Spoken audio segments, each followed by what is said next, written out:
제가 두 절을 빠른 속도로 읽고 여러분은 한 절 보통 속도로 읽으시고 그 대신 15, 16절 연속해서 여러분이 읽으시기 바랍니다. 제가 두 절 읽습니다. 내가 덴그리아 교회의 일꾼으로 있는 우리 자매 베베를 너희에게 추천하노니 너희는 주 안에서 성도들의 합당한 예절로 그를 영접하고 무엇이든지 그에게 소용되는 바를 도와줄지니 이는 그가 여러 사람과 나의 보호자가 되었습니다. 너희는 그리스도 예수 안에서 나의 동역자들인 브리스가와 아굴라에게 문안하라. 그는 내 목숨을 위하여 자기들의 목까지도 내놓았나니 나뿐 아니라 이방인의 모든 교회도 그들에게 감사합니다. 또 저희 집에 있는 교회에도 문안하라. 내가 사랑하는 에베네도에게 문안하라. 그는 아시아에서 그리스도께 처음 맺은 열매입니다. 너희를 위하여 많이 수고한 마리아에게 문안하라. 내 친척이요 나와 함께 갇혔던 안드로니고와 유니아에게 문안하라. 그들은 사도들에게 존중이 여겨지고 또한 나보다 먼저 그리스도 안에 있는 자라. 또 주 안에서 내 사랑하는 암블리아에게 문안하라. 그리스도 안에서 우리의 동역자인 우르바노와 나의 사랑하는 스다구에게 문안하라. 그리스도 안에서 인정함을 받은 아벨레에게 문안하라. 아리스토블로의 권속에게 문안하라. 내 친척 헤로디온에게 문안하라. 나기수의 가족 중 주 안에 있는 자들에게 문안하라. 주 안에서 수고한 두루베나와 두루보사에게 문안하라. 주 안에서 많이 수고하고 사랑하는 버시에게 문안하라. 주 안에서 택하심을 입은 루포와 그의 어머니에게 문안하라. 그의 어머니는 곧 내 어머니니라. 아슨그리도와 블레몬과 헤메와 바드로바와 호마와 및 그들과 함께 있는 형제들에게 문안하라. 빌롤로고와 율리아와 또 네레오와 그의 자매와 올름바와 그들과 함께 있는 모든 성도에게 문안하라. 거룩하게 입맞춤으로 서로 문안하라. 그리스도의 모든 교회가 다 너희에게 문안하느니라. 21절로 마지막 27절 한 절 한 절 교독합니다. 나의 동역자 디모데와 나의 친척 유디오와 야손과 소시바로가 너희에게 문안합니다. 이 편지를 기록하는 나 더디오도 주 안에서 너희에게 문안하노라. 나와 온 교회를 돌보아주는 가이오도 너희에게 문안하고 이성의 재무관 에라스도와 형제 두아도도 너희에게 문안합니다. 25절 나의 복음과 예수 그리스도를 전파함은 영세 전부터 감추어졌다가 이제는 나타내신 바 되었으며 영원하신 하나님의 명을 따라 선지자들의 글로 말미암아 모든 민족이 믿어 순종하게 하시려고 알게 하신 바 그 신비의 계시를 따라 된 것이니 이 복음으로 너희를 능히 견고하게 하실 지혜로우신 하나님께 예수 그리스도로 말미암아 영광이 세세 무궁하도록 있을지어다. 아멘. 아멘. 아멘. 오후 찬양 예배에도 하나님이 함께 하시는 귀한 일을 시험하는 복된 시간 되기를 간절히 소망합니다. 지난주에 우리는 창립 67주년 감사 예배를 드렸지요. 그래서 교회에 대한 말씀으로 대예배 때도 그렇고 오후 찬양 예배 때도 그 주제를 가지고 말씀드린 적이 있습니다. 오전에는 아름다운 교회가 되어가자라고 하는 말씀을 드렸고 그 다음에 오후에는 우리 교회는 하나님의 교회가 되어야 된다. 하나님이 주인 되시는 하나님의 교회가 되어야 된다. 이런 말씀을 드렸습니다. 자, 오늘은 그 시리즈라고 할 수 있을 것 같은 말씀을 전하려고 합니다. 교회에 있어야 될 세 가지. 지금 한 나라, 국가를 이루는 3요소가 있지요. 우선 영토가 있어야 되고, 또 국민이 있어야 되고, 주권이 있어야 됩니다. 그래서 이 주권 대단히 중요하기 때문에 앞서서 오전에도 얘기했지만 전시 작전권 우리가 가져와야 됩니다. 우리나라에서 이루어지는 전쟁인 것 우리가 주권을 차지해야 되지 않겠습니까? 이게 없으면 사실 소용이 없는 거예요. 그래서 한 나라를 이루는 3대 요소는 이 세 가지. 자, 그러면 반드시는 아니지만 오늘 교회에 있어야 될 세 가지는 교회가 갖추어야 될 세 가지다. 교회의 3요소다라고 볼 수 있는데 더 구체적으로 말씀을 드리려고 합니다. 교회도 3요소가 있어요. 우선 영토가 있는 것처럼 건물이 있어야 돼요. 건물이 있어야 돼요. 가정이든 뭐 천막을 쳐놓든 아니면 우리처럼 이렇게 더 아름답게 꾸미든 이것보다 훨씬 더 웅장하고 더 크게 꾸미든 건물이 일단 있어야 되고요. 그 다음에 점점 더 중요해지는 거죠. 성도가 있어야 돼요. 건물이 있는데 목회자도 없고 성도가 없다고 생각해 보세요. 참된 교회 아니잖아요. 성도가 있어야 되고 그 다음에 뭐가 있어야 될까요? 오전 말씀을 좀 잘 생각하시면 하나님이 계셔야 되는데 마찬가지로 국가의 3요소 주권처럼 주권이 있어야 돼요. 근데 그 주권이 하나님의 교회, 지난주 오후 찬양 예배 사람이 가지고 있으면 이게 교회가 소란스러워요. 하나님의 주권이 세워져야 됩니다. 건물, 성도, 하나님의 주권. 이게 교회를 이루는 3요소라고 볼 수 있고요. 그럼 교회에 있어야 될 세 가지는 어떤 관점에서 말씀드리려고 하면은 일단 건물로서의 모습을 끼워놓을 거고요. 하나님의 주권은 오늘 오전에 말씀드렸으니까 끼워놓을 거고요. 성도, 교회는 성도가 있어야 교회가 이루어지는 거예요. 근데 교회에 성도가 있어야 되는데 어떤 성도가 있어야 되느냐? 세 가지를 갖추는 성도가 있으면 하나님 기뻐하시고 그 교회는 부흥하고 성장하게 될 줄 분명히 있습니다. 어떤 성도가 되어야 될 것입니다. 물론 전체적인 교회로서 우리 모두로서의 교회도 마찬가지지만 나 한 사람 구원받은 나 한 사람이 이 세 가지 조건을 갖추어야 돼요. 이 세 가지를 가지고 있어야 돼요. 오늘 본문의 말씀은 바울이 로마에 있는 성도들에게 여러 교회나 인물들을 소개하면서 문안하는 부분입니다. 문안하라 계속 문안하잖아요. 여기에 보면은 무려 26명 그 이상의 사람 이름이 나옵니다. 누구와 누구에게 문안하라 사람 이름이 나오죠. 그 다음에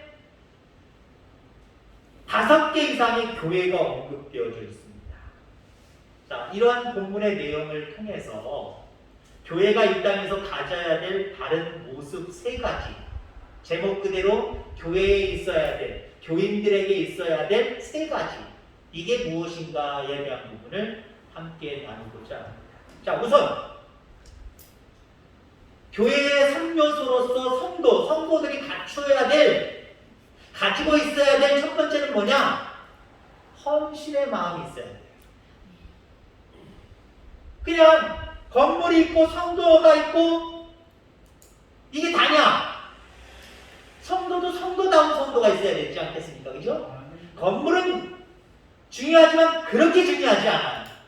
그러나 성도가 세 가지 말씀 계속 드리겠습니다만 세 가지를 갖추고 있는 성도냐 아니면 이 세 가지를 하나도 안 갖추고 있는 성도냐 있어도 그 교회는 불안합니다. 하나님의 주권이 역사하시지 않아요. 왜요? 이 세 가지를 갖추지 못하기 때문에 건물 가지고 있고 성도들은 있지만 숫자적으로는 있지만 하나님 역사 안 하신다니까요. 하나님 역사 안 하셔요. 근데 건물이 있고 그 건물을 통해서 내남 제일교회를 통해서 성도들이 모이는데 그 성도들 가운데 세 가지가 갖추어진다고 한다면 하나님은 당연히 역사하게 되어 있어요. 잘한다. 내가 너희들을 축복의 길로, 부유함의 길로, 강건함의 길로 내가 인도해 줄게. 하나님이 나를 따르라 하고 역사하시기 시작해요. 자, 그래서 첫 번째 성도들이 가져야 될 세 가지, 교회에 있어야 될 세 가지, 헌신입니다. 헌신이 없는 교회답다라고 이야기할 수 없어요. 오늘 본문의 말씀을 보면은 물질로 헌신한 사람, 몸을 들여 헌신한 사람, 두 종류의 헌신을 볼 수가 있습니다. 자, 우선 겐그리아 교회의 베베 1절 2절입니다. 사도행전에도 물론 나와 있고요. 바울이 겐그리아 지역에 머문 적이 있어요. 그때 베베는 항상 바울에게 자신이 가진 물질로 보호자의 역할을 했어요. 보호자의 역할, 아버지의 역할. 늘 관심 있게 쳐다보고 부족한 것이 있으면 늘 드리는 그 인물이 바로 베베였다는 거예요. 23절 가이오라는 인물이 나옵니다. 상당한 재력가였습니다. 교회를 세우는데 헌신했고요. 그 이전에 우선 자기 집을 가정교회로 오픈을 했습니다. 그리고 예배를 드리러 오는 사람들에게 먹을 것을 끊임없이 공급했어요. 여러분, 이거 쉽지 않아요. 먼저 교회에도 한 권사님이 계신데 주일날 한 45에서 50명 이렇게 모일 때 식사를 준비할 때 거기서도 5만 원인가 한 주에 5만 원이 책정돼 있어요. 근데 다른 교회 목사님들 오셔서 이렇게 접대할 때 어우 반찬 왜 이렇게 많냐고, 주일날 이렇게 먹냐고, 주일날 이렇게 먹는다 제가 자랑했어요. 주일날은 정말 푸짐하게 먹어요. 5만 원 가지고 이렇게 푸짐하게 먹을 수 있느냐? 아니요. 한 권사님이 계신데 재력이 좀 있는 권사님이에요. 남편이 장로님이시지만 돌공장을 하세요. 석재공장. 아들들이 다 석재에 관련된 새 사업체를 가지고 있고 그렇게 사업체를 갖고 있어요. 5만 원 플러스 자기 돈 5만 원, 10만 원, 15만 원, 20만 원이 다 들어가요. 먹을 것을 성도들에게 다 나눠준다? 쉬운 거 아니에요? 근데 이 가이오는 자기 집을 오픈했을 뿐만 아니라 그곳에 모인 많은 성도들을 먹였다는 거죠. 물질로 봉사했다는 거죠. 그 다음에 브리스가와 아굴라, 이 사람들은 천막을 만드는 사람들이에요. 뭐 그렇게 부유하진 않았어요. 그냥 먹고 살 정도로 그냥 가난하지는 않았지만 부유하지 않고 그저 그런 형편을 가지고 있는 사람들. 자, 그런데도 불구하고 이 사람들은 바울을 도와서 늘 물질로 봉사한 사람들이다. 이렇게 이야기하고 있습니다. 마찬가지로 5절에 보니까 저의 집에 있는 교회가 왜 저의 집에 있어요? 그 집을 오픈했다는 거예요. 지금처럼 교회 건물이 많이 있는 우리나라처럼 그런 데가 아니라 교회 건물이 하나도 없는 우리나라 초창기를 한번 생각해 보세요. 누구네 집에 모여서 예배드렸잖아요. 저희 집 같은 경우는 물론 교회로 활용은 하진 않았지만 저희 동네는 1시간 걸어가야 교회가 있었어요. 1시간 걸어가야 교회가 있으니까 아직 나중에 교인들이 많아지기 시작을 하니까 그 교회 목사님이 오전 예배, 주일날 오전 예배를 드리고 오후에는 오토바이를 타고 이쪽으로 넘어오셨어요. 그리고 여기서 어떤 집에서 예배 드리기 시작을 했어요. 그리고 나중에는 건물을 지어서 교회당을 마련했습니다. 그렇습니다. 우리나라도 그렇고요. 교회 건물이 없었을 때는 자기 집을 오픈하는 경우도 있어요. 바로 지금 나열했던 이런 사람들이 물질로 봉사했던 사람이다라고 볼 수 있습니다. 그 다음에 몸을 들여서 헌신한 사람들이 있어요. 마리아와 벗이 6절에 보니까 너희를 위하여 많이 수고하였다라고 이야기를 합니다. 그 수고가 어떤 수고인지는 몰라요. 그리고 여자였기 때문에 어떤 물질의 재량권이 그 가정 안에서 그렇게 있지는 않았습니다. 우리나라 초창기에 보면은 남자보다는 지금도 마찬가지면 남자보다는 여자가 훨씬 더 옛날 한 100여 년 전에 처음 우리나라 초창기 기독교 역사 속에 100여 년 전 이상입니다만은 남자들이 많았어요. 저 어렸을 때도 여자들이 많았어요. 남자보다 여자들이 훨씬 많았어요. 남자 안 믿고 여자 믿는 가정들이 상당히 많았어요. 그러면 지금 시대는 어떤지 잘 모르겠습니다만 제가 어렸을 때 시대만 해도요 여자들이 재산권이 별로 없어요. 남자들이 다 돈 갖고 막 쓰죠. 여자들이 재량권이 없단 말이에요. 그러니까 여러분들 여자들이 교회에 나오지만 헌금을 그렇게 힘써서 할 수 없었던 시대가 있었단 말이죠. 근데 여기 마리아 그리고 벗이 너희를 위하여 많이 수고했다. 그 말은 몸으로 봉사했다는 거. 몸으로요. 내가 드릴 건 없지만 몸으로 헌신해야지 라고 하는 사람이 되는 거죠. 여러분들 그렇습니다. 교회 안에는 물질이든 몸이든 하나님 앞에 헌신하는 성도들이 있어야 하나님이 기뻐하시는 성전이 돼요. 하나님이 축복하시는 성전이 돼요. 여러분들 어떤 것도 좋습니다. 하나님이 왜 다양한 사람들, 다양한 형편을 가진 사람들을 믿게 하셨을까? 교회 안은 다 똑같은 사람이 모이는 게 아닙니다. 물론 교회마다 특성적인 부분들이 있지요. 달동네 교회를 세웠더니 가난한 사람들이 몰려들 수밖에 없는 거고, 우리가 얘기하는 한이 좋은 동네에다 교회를 세웠더니 재력이 있는 사람들이 몰려들 수도 있는 거고, 그런 특성적인 부분들이 있지만 대부분의 교회들은요 다양한 사람들이 모여요. 다양한 사람들이 모이는 이유가 뭘까요? 하나님 어떻게 봉사하는 것, 그걸 제일 좋아하시고 이렇게 봉사하는 건 싫어하시고 이건 없어요. 하나님은 돈으로 봉사하고 헌신하는 사람 좋아하시고, 돈이 없어서 물질로 몸으로 때우는 성도들은 싫어하시고 이거 아니에요. 교회 안에 다양한 사람들이 있다는 것은요 다양하게 헌신하라는 거예요. 다양하게 헌신하라는 거예요. 그러니까 내가 하나님 앞에 헌신할 수 없는 조건은 한 개도 없어요. 나는 가난해서, 나는 못 배워서, 이거 하나도 없다니까요. 물질로든 몸으로든 그 어떠한 것이든 여러분들 하나님이 세우신 교회 안에서 하나님이 구별하신 사람으로서 헌신할 수 있게 되기를 주의 축원합니다. 교회에 있어야 될 것, 헌신하는 마음들, 헌신하는 성도들 있어야 됩니다.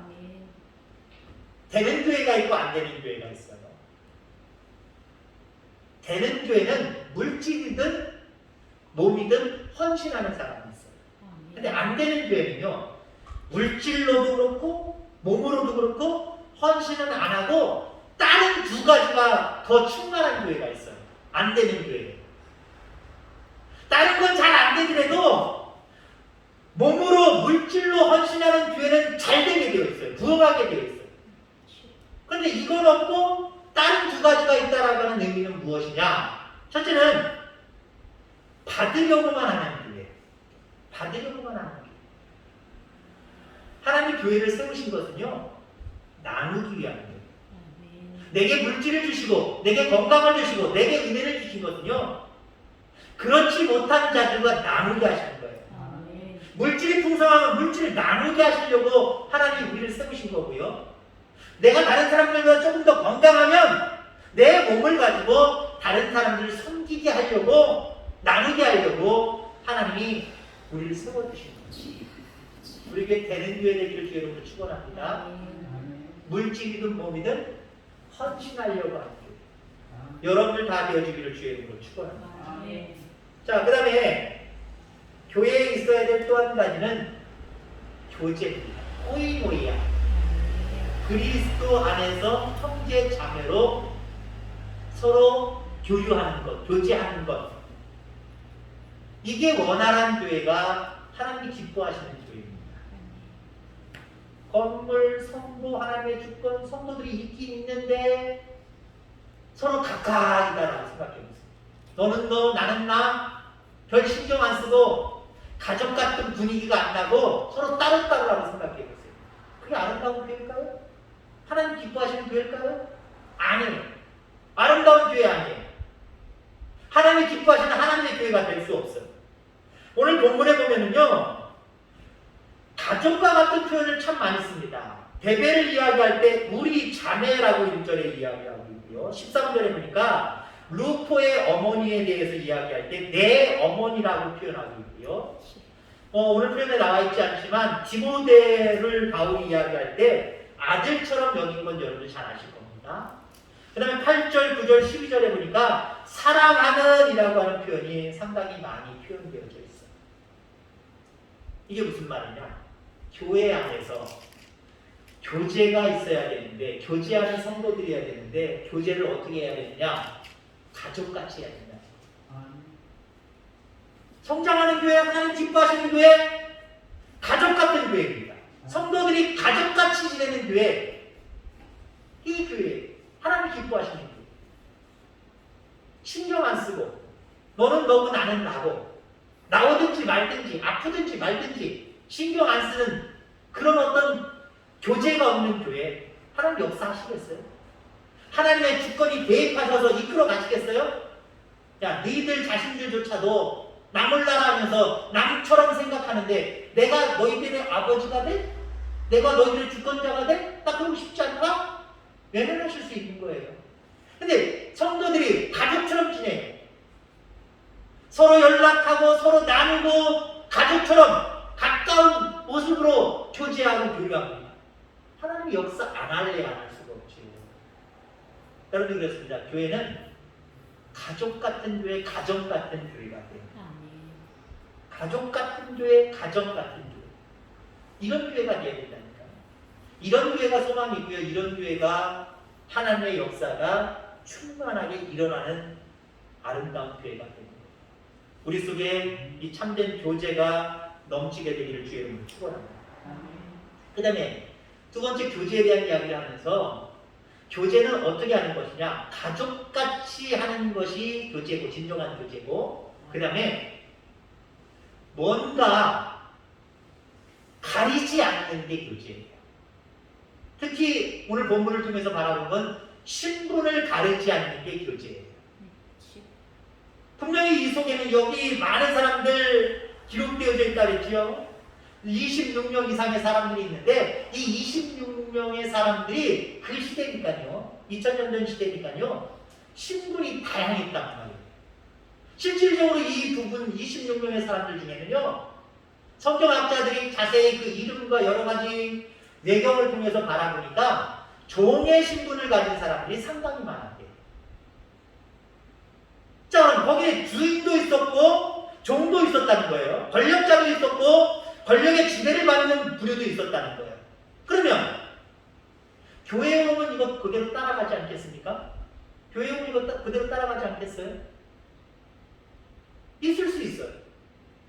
제가 군대 생활할 때 어떤 이야기가 있었냐면은 그 부대 안에 사단장이 기독교인이면 교회가 주일마다 넘쳐나고 그 교회 사단장이 불교인이면 절에 사람이 넘쳐나고 천주교인이면 천주교회가 넘쳐난다 그런 얘기가 있어요. 사단장에 따라서 부하 직원들의 종교가 달라져요. 이쪽 사단장이었을 땐 교회 갔던 사람이 이쪽 사단장이 다시 와서 새로 와서 불교인이니까 교회에 언제 다녔다 싶을 정도로 포기하고요. 잽싸게 절에가 있어요. 부대 안에 있는 절에가 있단 말이에요. 간에 붙었다, 쓰레기에 붙었다. 그게 믿음입니까? 믿음일 리가 없잖아요. 이 시대도 마찬가지예요. 이 시대. 종들이 많이 있었다는 거지. 근데 이게 티가 나지 않았어요. 종이라고 함부로 대하지 않냐고 그리스도 안에서 새롭게 된 가족으로서 신분을 가리지 않았다는 거예요. 특히 어떤 인물을 제가 예를 들려고 하냐면요. 나기스의 가족, 11절에 나기스의 가족이 나옵니다. 한 사람이 아니라 나기스를 비롯한 그의 가족 전체를 얘기하고 있어요.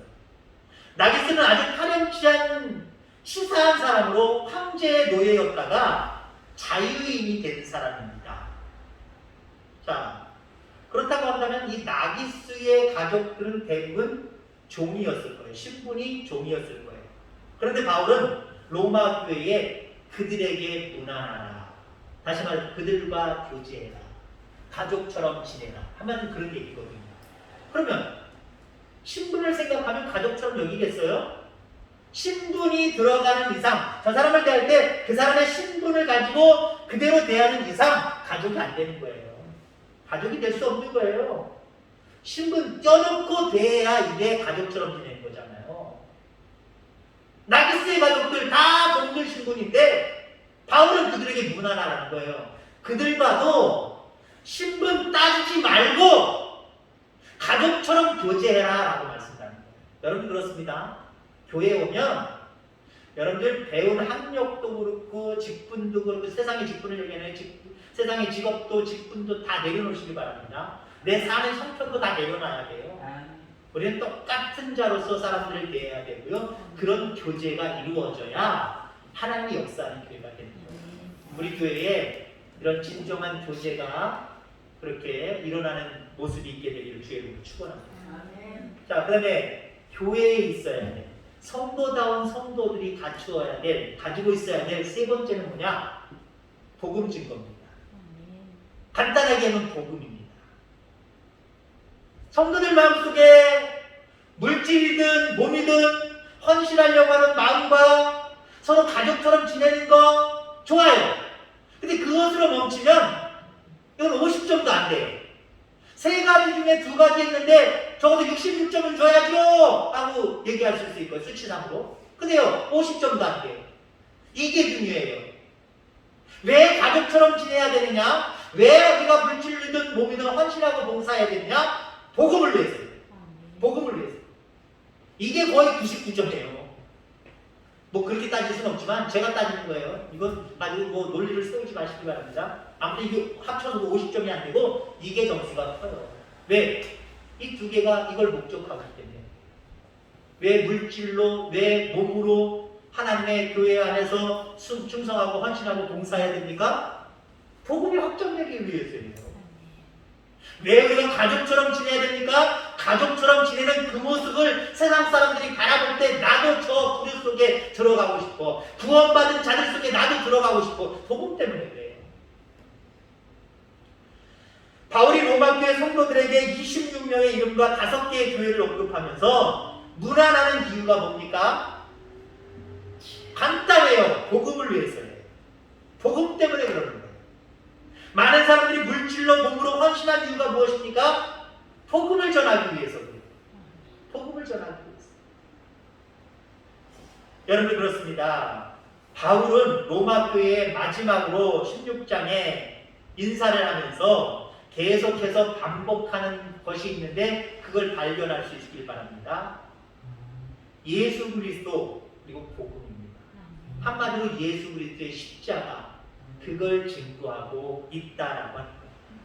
교회가 교회다워지는 모습, 교인들이 교인다워지는 모습은 복음을 증거할 때 가장 빛이 나는 거예요. 물질로 몸으로 헌신해서 교회가 좀 더 깨끗해지고 아름다워지고 성장해져가고 그리고 뭔가 신분을 나누지 아니하고 가족처럼 지내는 모습 가운데 화기애애하고 정말 분위기 좋은 교회. 그런데 복음을 증거하지 않는다? 그렇게까지 아름답지 않아요. 그렇게까지 아름답지 않아요. 이 두 가지가 이루어지면서 마지막 가장 중요한 복음 증거까지 함께 하는 교회, 복음 증거까지 함께 될 수 있는 성도들이 있는 교회, 진짜 아름다운 교회, 진짜 하나님이 기뻐하시는 교회고 하나님이 정말 주권을 행사하셔서 살리시고 낫게 하시고 부하게 하시는 역사를 일으키시는 교회가 됩니다. 저는 그렇습니다. 우리 교회 이 정도면 뭐 건물로서의 교회 괜찮아요. 심혈을 기울여서 하나하나 잘 지었어요. 지진에도 견딜 정도로 조금 뭐 뒤틀린 부분이 있긴 있지만 지진에도 잘 견딜 정도로 철빔을 써가면서 엄청 잘 만든 교회예요. 물론 또 여기에 만족하면 안 되지요. 여러분의 몸과 물질의 헌신이 있어서 또 유지할 수 있는 건 유지하는 거, 물질 들어가고 여러분들 노력 봉사가 들어가는 거예요. 더 개축하거나 증축하거나 이런 부분들이 생길 때 또 그런 부분에 있어서 여러분의 헌신이 필요한 겁니다. 자, 그 다음에 하나님의 주권은 뭐 더 이상 얘기하지 않으려고 합니다. 내 뜻대로, 내 마음대로, 아니면 어떤 목사 마음대로, 당의 마음대로 안 해요. 하나님이 원하시는 대로 하나님의 나라와 의를 구해야 됩니다. 하나님의 주권이 세워져야 됩니다. 그리고 오늘 지금 오후 찬양에 설교하는 내용, 성도잖아요, 성도. 성도에게 있어야 될 세 가지. 이건 여러분들이 스스로 애쓰고 힘쓰시길 바랍니다. 첫 번째, 교회를 위해서, 하나님의 주권을 위해서는 물론 한 사람들이 모여서 전체가 될 수 있지만 나 한 사람이 한다고 해서 다 되는 건 아니에요. 그런데 두 번째, 성도에 대한 부분, 교회에 있어야 될 이 세 가지에 대한 부분들은요, 여러분들이 먼저 우선적으로 힘쓰고 애쓰는 모습이 모여서 전체가 되어지는 거예요. 여러분들의 결단이 필요합니다. 여러분들의 수고가 필요해요. 여러분의 믿음이 필요합니다. 하나님이 내게 건강 주시고 하나님 내게 준 재물 주신 것은 그것을 통해서 하나님 앞에 헌신하라는 얘기예요. 헌신 잘할 수 있는 성도들 되길 바랍니다. 그리고 서로 이것저것 생각하지 말고요. 내 잣대를 가지고 사람들 평가하지 말고요. 다 무너뜨리고 하나님 안에서 똑같은 사람들, 나와 똑같은 사람들, 그래서 서로 사랑하고 서로 보듬어주며 이런 교제가 있기를 주의로 축원합니다. 아멘. 그리고 무엇보다도 복음을 증거하는 삶을 살아가요. 전도하지 않으면, 복음을 증거하지 않으면, 예수 그리스도를 자랑하고 예수 그리스도의 십자가를 많은 사람들에게 이야기하지 않으면 여러분들의 믿음이 죄송하지만 50점도 안 되는 믿음. 적어도 50점은 넘어야 되지 않겠습니까? 그러려면 많은 사람들 앞에서 담대하게 예수 그리스도를 얘기할 수 있는, 복음을 이야기할 수 있는 우리 모든 성도님들 다 되기를 주의 이름으로 축원합니다. 기도하겠습니다. 하나님 아버지 감사합니다.